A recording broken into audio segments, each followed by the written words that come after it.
Emily Hartwell was Lakebridge's most beloved teacher, respected, admired, and trusted by every parent in town. Kyle Jensen was just a quiet, 12-year-old boy, shy and unnoticed by most. But when their names collided in a shocking grand jury indictment, the entire nation asked the same horrifying question.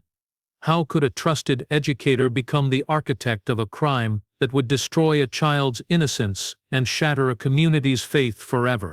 Lakebridge was the kind of small town where everyone knew everyone, and scandal was a stranger. Nestled between rolling hills and quiet lakes, it was a place where families built their lives generation after generation. At the heart of this peaceful community stood Westwood Elementary, a cheerful brick school with bright murals, a sprawling playground, and a reputation for academic excellence. Among its teachers, none was more admired than Emily Hartwell. Emily, in her early 30s, was the picture of grace and professionalism. With her neatly pressed blouses, calm voice, and ever-present smile, she embodied the image of an ideal educator. Parents praised her dedication.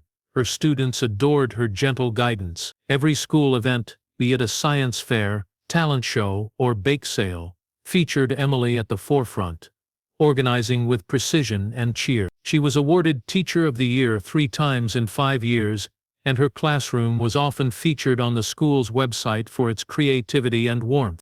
She lived alone in a cozy, vine-covered cottage on the edge of town, where she spent weekends gardening and reading. Her online presence was minimal but polished. Pictures of classroom projects, inspirational quotes, and the occasional cat photo. She had no visible enemies, no concerning past, and no apparent flaws. She volunteered at the library, helped with church fundraisers, and even mentored new teachers. To outsiders, her life seemed near perfect. To those around her, Emily Hartwell was more than just a teacher. She was a role model, a friend, and a symbol of integrity. Behind the scenes, however, Emily's life was more complex than it appeared.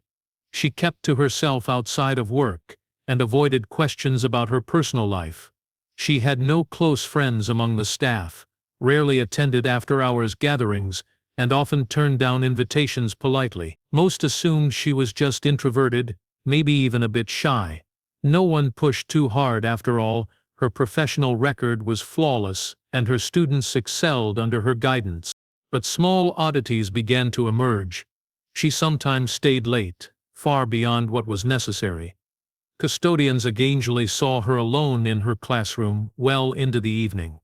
She claimed she was preparing lessons or catching up on grading. Sometimes she left through the side doors to avoid being seen. These moments were brushed off by others as the quirks of a devoted teacher. It wasn't until whispers began circulating that something might be wrong that anyone gave these details more weight. A few teachers noted she gave extra attention to certain students, particularly one young boy in her class. Still, no one dared question her. Emily's reputation acted as a shield, deflecting suspicion and discouraging concern. In Lakebridge, trust came easily, perhaps too easily. The idea that someone like Emily could do harm was unthinkable. No one suspected that beneath the soft-spoken exterior and spotless resume, she was hiding a dark secret that would soon explode into national headlines. The unraveling was only just beginning. In the months that followed, the atmosphere at Westwood Elementary began to shift in subtle, almost imperceptible ways. Most people couldn't quite put their finger on it, but something felt different. The cheerful hum of classroom activity was still present, yet a strange tension lingered just below the surface. Teachers exchanged more glances than words in the hallways.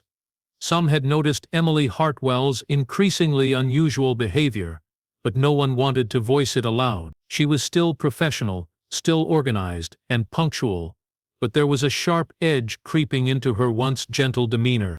It wasn't just her attitude that had changed, it was her focus. Several faculty members began to notice how often Emily sought out Kyle Jensen, a quiet, observant 12-year-old in her 6th grade class. Kyle wasn't the type to draw attention. He was average in grades, shy in conversation, and often preferred to sit at the back of the classroom. But Emily had taken a particular interest in him, offering him extra help, praise, and attention that no other student received. At first it seemed kind, just a dedicated teacher helping a struggling boy. But soon the attention grew excessive. She called on him more than necessary, sometimes even when his hand wasn't raised. She asked him to stay behind after class frequently, giving vague reasons like needing help with organizing books or reviewing an assignment. Staff members saw them walking down empty hallways together, occasionally entering her classroom when the rest of the students had gone home. On some occasions the janitor mentioned seeing the lights on in Emily's room long after school had ended, with only Kyle still inside. He didn't think much of it after all. Emily was known for her commitment to her students. Kyle, too, began to change. His classmates noticed he had become more distant. He no longer participated in group activities, no longer lingered with friends at lunch.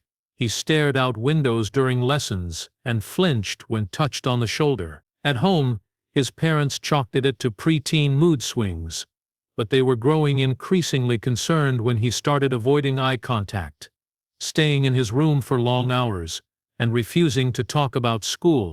Despite all these warning signs, no one made the connection. The idea of Emily doing anything inappropriate seemed laughable to those who knew her.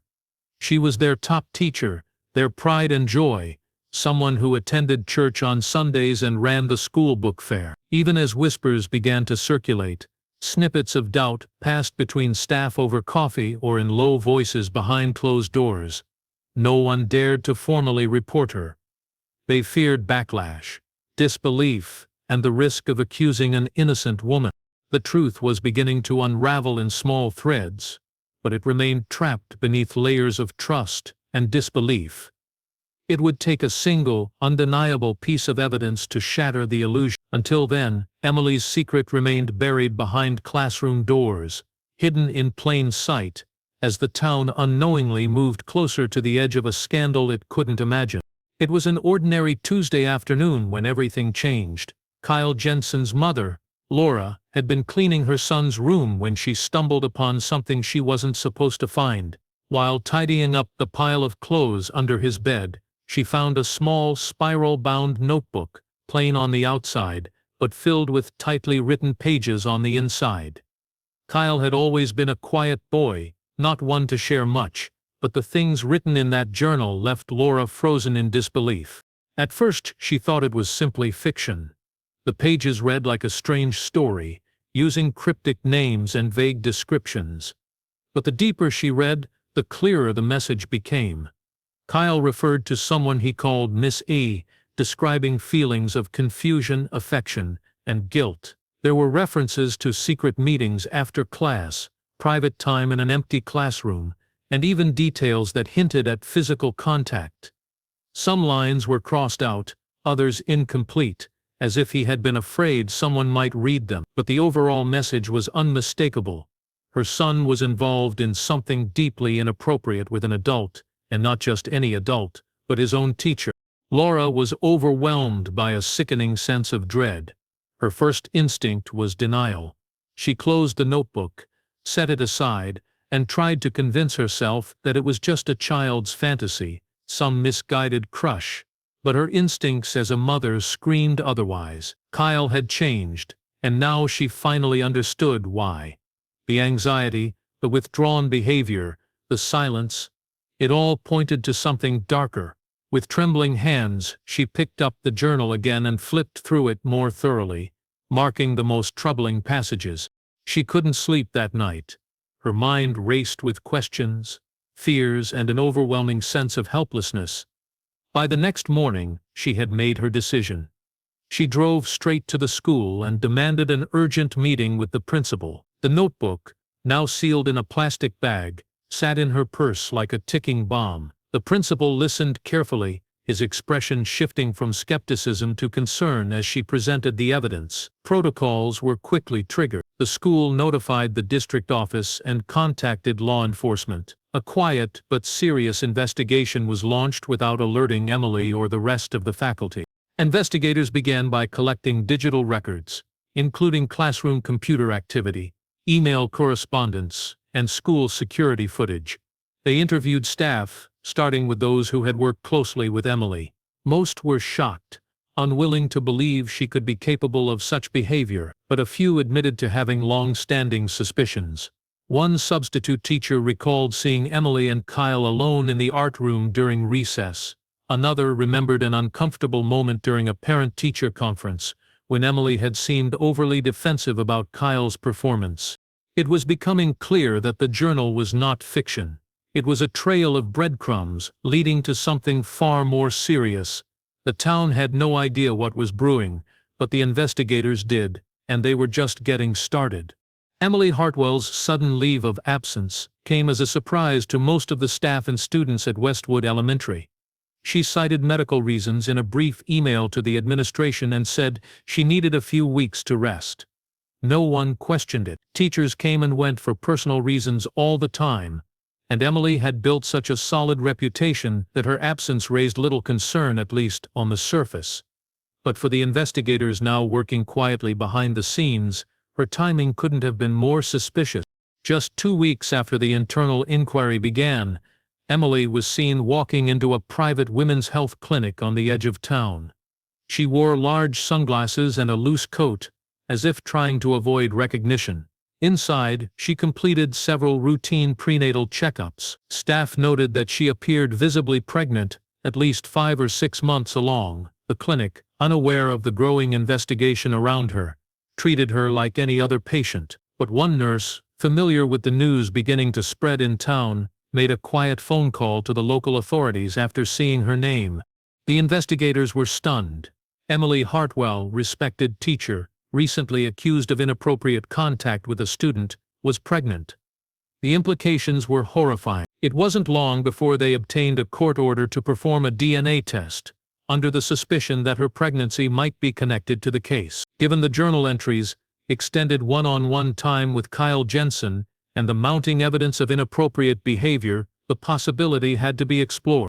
When the results came back, they confirmed investigators' worst fears. The biological father of Emily Hartwell's unborn child was indeed a minor, Kyle Jensen. The science was absolute, and the revelation sent shockwaves through the task force handling the case. There was no longer any room for doubt, speculation, or misunderstanding. Emily had not only abused her position of power, she had crossed a line that now involved irrevocable physical proof. The journal was no longer just a troubling account. The DNA test had made the situation criminal beyond dispute. Authorities moved swiftly. They secured an arrest warrant and tracked Emily's movements closely. She had no idea they were building a case against her, and as far as she knew, her leave was just a temporary break. But one morning, just days before another scheduled clinic visit, law enforcement arrived at her residence with flashing lights and handcuffs. The arrest was quiet but swift, and neighbors watched in stunned silence as she was taken into custody without resistance. News of her arrest spread rapidly, triggering chaos in the community. Parents flooded the school with angry phone calls. Teachers cried in disbelief. Reporters swarmed the town within hours, broadcasting the story nationwide. A teacher, pregnant by her underage student, arrested under charges of sexual misconduct and abuse of a minor. It was a headline too shocking to ignore. What had started as whispers and hidden suspicions was now a full-blown criminal case, with undeniable evidence and national attention. Emily's carefully constructed life had shattered in an instant. The arrest of Emily Hartwell sent the town of Lakebridge into a collective state of disbelief. Within hours, the story had made headlines across national news outlets. Photos of her being led away in handcuffs circulated on social media, accompanied by bold captions and words like betrayal, predator, and abuse of power. The town that once celebrated her as an outstanding educator now watched in horror as every detail of her secret life was brought into public view. At the police station, Emily remained calm, eerily so. Her silence during questioning was interpreted not as composure but as calculated defiance. She requested a lawyer immediately and refused to answer any questions about the allegations or the DNA results. Investigators already had what they needed: the journal, the testimony from Kyle's family, and now irrefutable biological evidence. But even with a strong case, they knew the trial ahead would be long and emotional. Meanwhile, Kyle and his family were placed under protective supervision. A child psychologist was assigned to begin therapy with him immediately, and the boy was pulled out of school to avoid further trauma. His name was withheld from media reports, but in a town as small as Lakebridge, anonymity was nearly impossible. His family faced harassment, judgment, and even disbelief from a few townspeople who still clung to the idea that Emily couldn't have done something so vile. Others were simply stunned that such a horror could happen so close to home. The school district scrambled to contain the damage. An emergency board meeting was held, and Westwood Elementary was closed for 2 days, as staff were interviewed by authorities. Several teachers were placed on administrative leave. Not for wrongdoing, but for failing to report the warning signs that now seemed so obvious in hindsight. The principal publicly apologized at a town hall meeting, fighting back tears as angry parents demanded answers. Social workers, school counselors, and trauma experts were brought in to help students process what had happened. Children were confused, frightened, and many felt betrayed. Emily had been more than a teacher to them. She had been a figure of trust and affection. Now they were forced to grapple with the knowledge that the person they looked up to had committed an unspeakable act. Emily was denied bail during her first court appearance.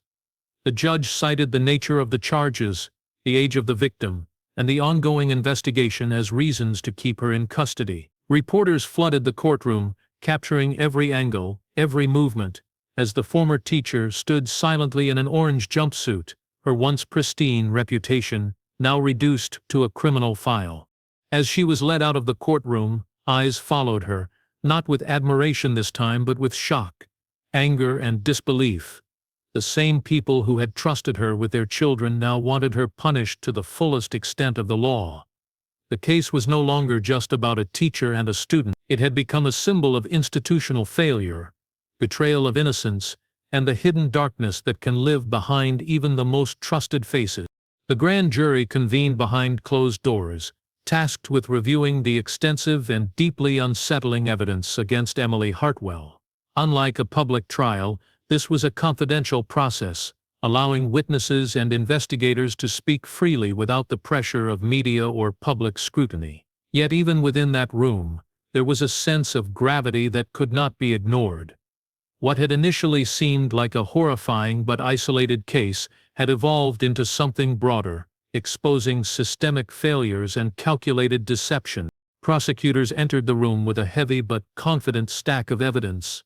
They presented the grand jury with timelines, communication logs, and detailed accounts of Emily's grooming process. They showed how the relationship with Kyle Jensen had developed over months, not days, each interaction carefully constructed to build trust, dependence, and secrecy. One key piece of evidence was a series of handwritten lesson plans that included suspicious notations referencing times and subjects unrelated to schoolwork. These matched up with Kyle's journal entries, aligning dates and events that had previously been unverified. Digital forensic analysts took the stand next, walking the jury through a digital footprint that could no longer be denied. Emily's phone and computer revealed hidden folders, encrypted apps, and deleted conversations. Though she had attempted to cover her tracks, the forensic team was able to recover enough material to piece together the pattern. They found messages that blurred the line between teacher and student, masked in affectionate language that grew increasingly disturbing as the months progressed. A hidden backup phone Emily had used turned out to be the most damning. Stored within were audio notes, where she described her bond with Kyle in disturbing detail, sometimes speaking as though she were documenting a secret relationship. The jury listened to excerpts with clear discomfort, Emily describing how she believed no one would understand what she and Kyle had, and how she planned to protect their connection at all costs. To the jury, it was no longer a matter of inappropriate conduct. It was psychological manipulation, abuse, and premeditated exploitation. Witnesses from the school testified as well, now under legal protection. Several staff members admitted they had long felt something wasn't right, but had lacked evidence to act.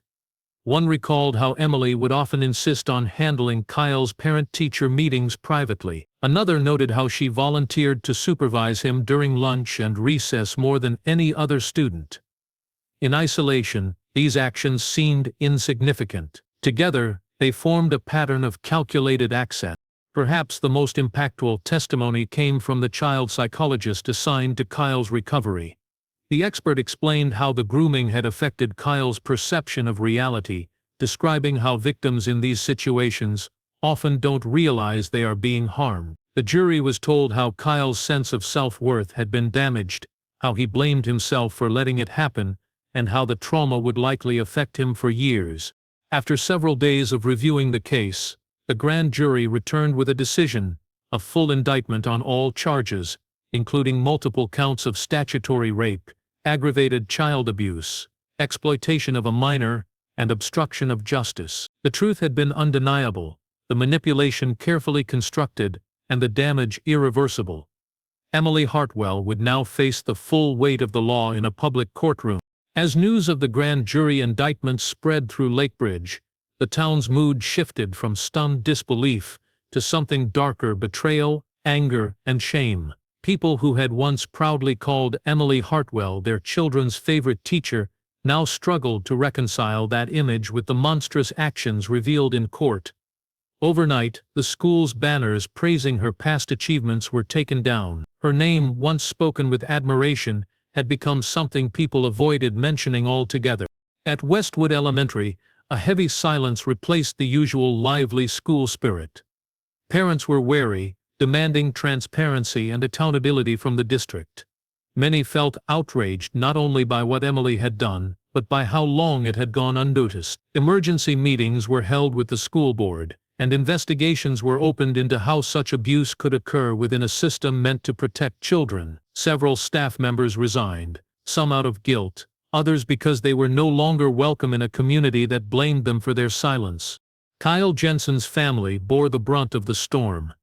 Despite efforts to keep their identity confidential, rumors spread quickly in a town where privacy was fragile. Kyle's mother, Laura, was targeted by whispers and cruel speculation. Some residents cruelly suggested she should have noticed something sooner. Others, disturbed by the sheer scandal of the situation, treated the Jensens like outcasts, as if their presence reminded everyone of the town's collective failure. Out of concern for Kyle's safety and emotional well-being, the family relocated to a nearby city under a protection order.